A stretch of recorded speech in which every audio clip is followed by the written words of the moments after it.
दिवाळी म्हटलं की गोड पदार्थांची रेलचेलच.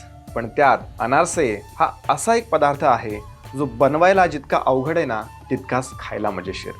आणि मला पण आवडतो.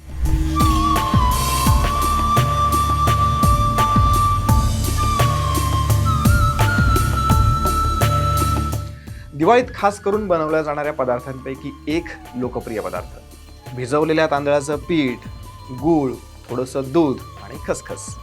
एवढ्या साध्या गोष्टींमधून तयार होतो हा महाराष्ट्रीयन गोडवा. पण तुम्हाला माहितीये, अनारसे फक्त महाराष्ट्रामध्येच नाही तर बिहार, उत्तर प्रदेश इथे सुद्धा लोकप्रिय आहे.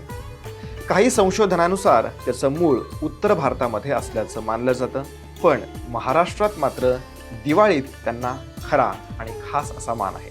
त्या दरवळणाऱ्या सुगंधाने, चवीने मन अगदीच तृप्त होतं. कष्ट अमाप असले तरी फलस्वरूपी मिळणारे हे अनारसे स्वर्गप्राप्तीचं सुख देतात. काय मग, तुम्हाला आवडतात की नाही अनारसे? कमेंट करून नक्की सांगा. शुभ दीपावली.